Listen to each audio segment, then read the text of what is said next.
So this is part of some research which I'm kind of starting, which shifts perhaps what I look at, if we can think of the emphasis, rather than looking at the history of science for children, which is what I've really worked on, into what we might think of as more as history of science for children.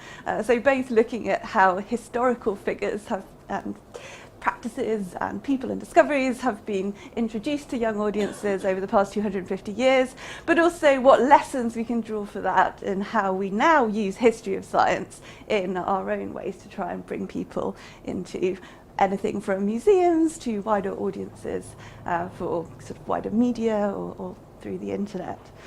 So I really want to take the opportunity of this fantastic kind of interdisciplinary workshop to pick all of your brains about those kinds of things, and to think particularly about how history of science can be involved in popularising paleontology.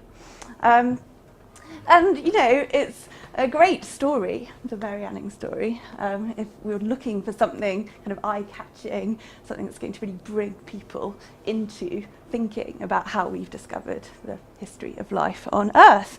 I mean, it's got a seaside setting, there's kind of the impoverished beginnings, she gets struck by lightning, supposedly. There's all these monstrous creatures that you can include.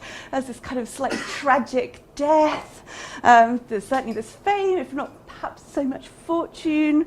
She's even got a little dog. There seems to be some dispute about the name of the dog in some of these stories, but you know, it's those great things that you can really see being brought to life. So it's no wonder that Mary Anning has really been the source of many of these tales, which have been told to rapt young audiences over the past 150 or so years. So what I want to do today is really go through how different aspects of her story have been emphasised by children's writers and also children's illustrators. Because in some ways we can see she's metamorphosed from someone who was described in the 19th century as a juvenile Columbus of the Ichthyosaur fossil furies to a more recent description of her as a more scatological coprolite queen who should best be remembered for her expertise in, quote, fossilized bits of poo. So I think we can use some of this sort of trajectory of thinking about how Anning's been used to introduce her work and life, but also science more generally to children, tapping into these wider trends in what people think children are interested in, what's going to be appealing to them. Is it stories of someone like Columbus, or is it, kind of gross out bodily humour? So, as I said, Anning's appealing life has evidently been an effective means to try and draw in new generations to the study of science, but how can we think about it more generally? So what I want to do today is go through some of these introductions to really think through Anning as an example of how we treat history, women, luck, class, place, fame, and lots more big themes when popularising paleontology and its histories. I think we have to think about the storytelling choices which have been made in these accounts, why people have written these accounts, how their purposes have changed, and this is what I'm going to get to at the end, and hopefully in some of the wider discussion, how could they change again? So that's your challenge, as it were, for the discussion. So obviously, right from her own lifetime, Mary Anning was becoming very celebrated, has a story which got lots of coverage, not only in the contemporary periodical press, so places like Chambers Journal write sort of quite extensive biographical accounts, even a bit later in the century, something like All the Year Round has lots of detail about Anning's life. It's something that contemporary audiences really thought of being interested in. And you have also non-literary versions, so the kind of famous portrait here, there's the dog, there's the seaside, there's the hammer. So right from the 19th century, you have her set up as a sort of a really iconic figure, I think, in the history of paleontology. What's really interesting, I think, about this painting is that obviously this is when she's a bit older, so she's a sort of adult woman here. But one thing which the presentations for children often emphasise is Anning as child. So lots of them talk about her relatively young age when she first starts making some of her paleontological discoveries. And really I think that's seen as using a kind of child figure as necessarily appealing more to children. So for instance, this is the image I had at the beginning. So this is from Chatterbox, which is a sort of children's periodical. It's from the late 1860s.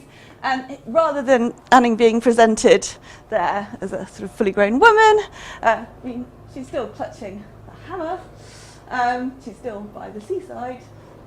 But here we very much see her as a child paleontologist, and as someone who's sort of rather less polished than in the later sort of formal portrait.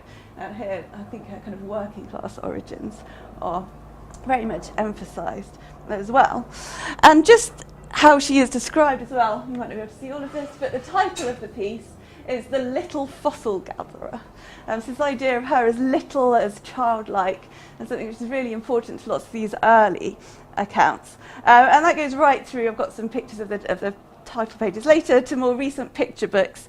So for instance, this is from 1869, The Little Fossil Gatherer, but even in a 1999 picture book, she's called The Fossil Girl. So she has this connection both with childhood, but also with children being able to go out there and do some fossil hunting, so something they can actually get really involved in. And indeed, quite a lot of these stories, they only really focus, the thing they find interesting is the first part of her life.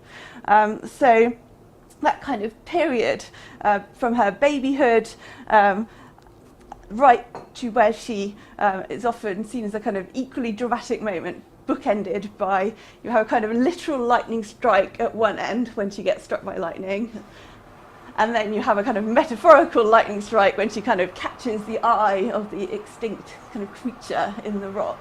And so often this is seen as kind of framing her narrative. So often those have been the only parts of her life discussed. And often in very dramatic ways. So for instance, in this section, she is contrasted as she was a heavy, dull child. She was slow at learning her lessons, but a change suddenly came over her, brought about by a strange event. Her rambles with her father became interesting, and she soon showed a singular quickness in selecting the stones that contained curiosities, which is their word for fossils. By degrees, the fame of the little fossil gatherer spread abroad. So you get this idea of her childish precocity, her as a child being the most important thing in some of these early accounts. And often some of the authors of the accounts really are very explicit as to why they are focusing on her childhood. Isabel Thorne, who writes a slightly later biographical account of Anning, explicitly says in her introduction that this short account of her life is written to show other children what has been done by one of themselves, so that they can identify with Anning. And perhaps go on to emulate her as well. We certainly see this in some later examples. I might come back to that one.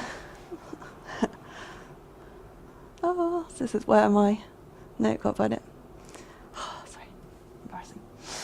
So there's a 1920s, by the 1920s, children are being encouraged to go and quite explicitly emulate Anning herself. They say that they should go out into nature to seek treasure, that this could be lurking anywhere in the surrounding environment, whether, quote, sticking out of a cliff or lying under a hedge. There's no need, this article urges, to imagine that you have to be old before you can be a discoverer. Indeed, there's an association that actually children are better discoverers than adults. Finding fossils was the proper province of, quote, the sharp eyes of a child.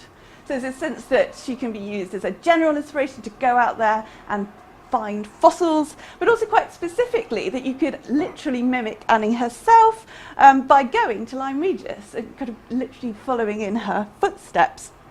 So this example is from 1881 from the Girl's Own Paper, so another periodical. They have these fantastic kind of correspondence sections at the end where all of their readers write in with pseudonyms. So they call themselves things like a choir girl or a child governess or Judy Smallweed, I don't know if that's her name. But here, replying to Pansy. So Pansy is obviously, we never see what the correspondence in says. We just see the answers here.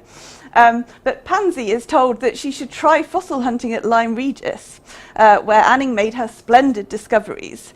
And they give her quite specific instructions to take a chisel and hammer with her to open the blue lias in layers, like slates, but that she should also beware of the sudden falls of rocks from the cliffs, as accidents have occurred to geologists underneath them.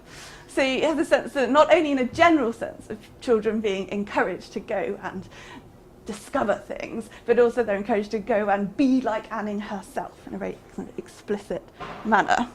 Another way that children can be encouraged to go to particular places to experience geology as kind of refracted through the Anning story is through visits to the Natural History Museum. So sort of still there today, but here from sort of 1930s, there's a pair of articles in the children's newspaper. The first one, The Pageant of Life Down the Corridors of Time, and the second, The Pageant of Life of the Natural History Museum, where Anning is brought in as someone who is a kind of prominent feature of why you might want to go to the Natural History Museum.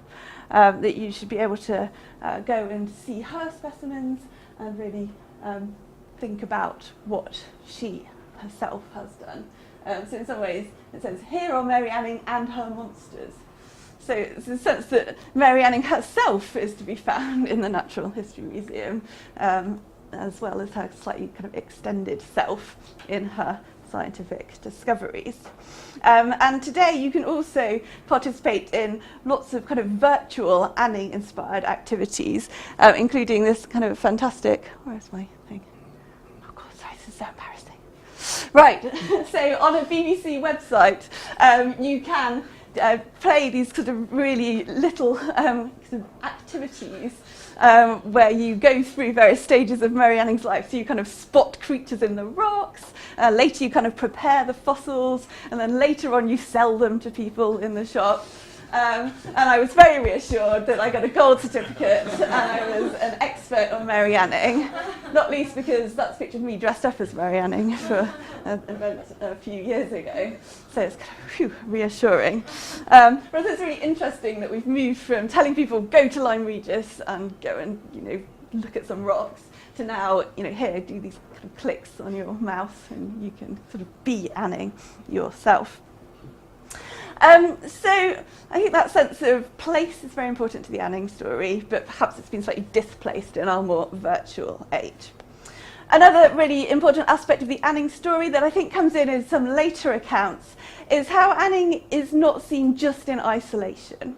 So she can be used to introduce children to perhaps the many other women or members of the working classes, people of colour who've practiced the sciences, but who we don't have all of this information about. And her story is kind of the remaining specimen, as it were, the one that has been excavated and polished up and is now there on display. I mean, even from the 19th century accounts, as she was a working class woman, the unlikely, this is the word that biographers often use, the unlikely fact of Anning's scientific expertise has long been emphasised by her biographers. So I think this is kind of really interesting tension that we see in the Anning story, that on the one hand she is said as in some ways a history VIP or a superhero, so some of the language is used to talk about her nowadays, or a kind of untaught genius, that kind of child who had a natural ability to do these kinds of things. But also I think more and more people are acknowledging that she was in a sort of network of local sort of quarrymen and all family connections that was part of this whole sort of geological enterprise, which didn't just rely on particular individual people.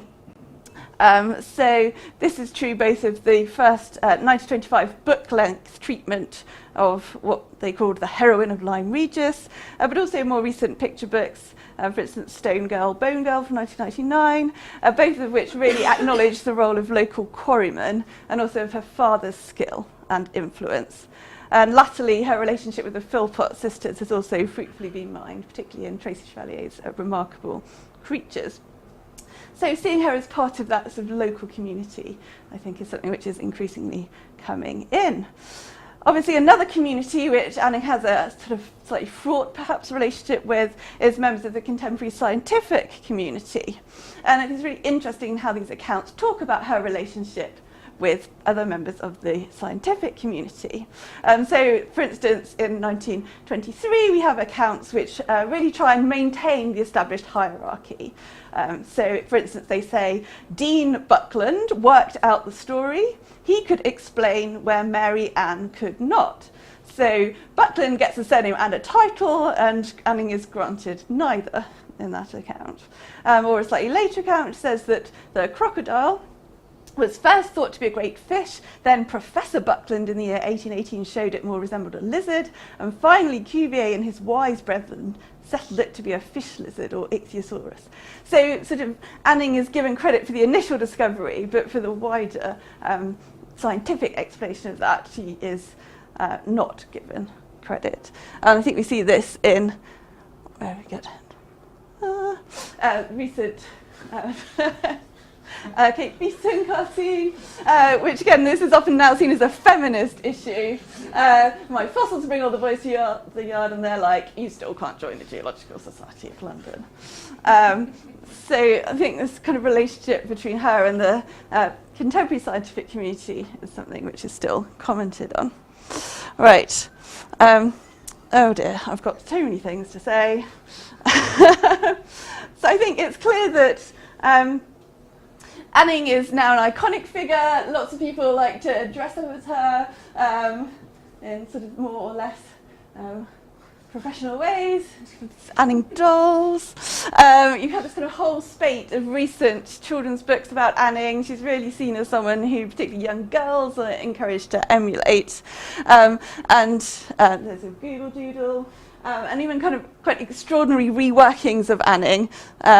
These are my favourite ones, which is her as a kind of heroine soaring through the skies on her plesiosaur. But all, it's all that portrait which they're really riffing off. So today I have, in a slightly chaotic manner, apologies for the terrible, terrible PowerPoint presentation, but I really want to think about why there's something about Mary in particular. How we can think about Anning as a child, a model, someone to copy, local to a particular place, a worker, an expert, and an icon, and how at different points she's been framed through all of these ways. And is there a way that we can think about which of those we choose to use in our own tellings of Anning's story? So one thing is it a good idea to keep focusing on this very tight framework of the individual biography? Should we be moving more towards collective kind of prosopography and collective group biographies to get a better sense of what historical scientific practice is actually like? That's one thing. I think something like Trailblazers is fantastic because you have these sort of well-known people, but then you have all of these other people that they're talking about. So just that kind of bulk of people involved is very important. Can we question this idea of the kind of superhero or superheroine? So that actually you don't have to be very special and right from childhood have something kind of extraordinary powers. And in fact, is that putting people off getting involved in science if they say, well, I'm not a genius, therefore it's not for me? Are there different ways we could frame that to be more inclusive? Are there ways that we could reorient some of the study away from just the people and thinking more towards the objects? I think for Anning, just as we saw at the Natural History Museum, her and her specimens really sort of go together. But in general, if we told the story from the Ichthyosaur's point of view, for instance, how would that reframe what we want to think about? So whose eye are we seeing through? I think it'd be quite interesting. And following on particularly from the discussion yesterday, should we actually be thankful that there's such interest out there, that there's all those people doing their fan art of Mary Anning on her specimen riding through the skies? Should we really capture this enthusiasm and say, okay, just like we use well-known specimens to get people through the doors of a museum, should we also use well-known figures to kind of get people into the history of science, and then while they're there, kind of keep them? So my final thought was, is Mary Anning a dinosaur? So thank you.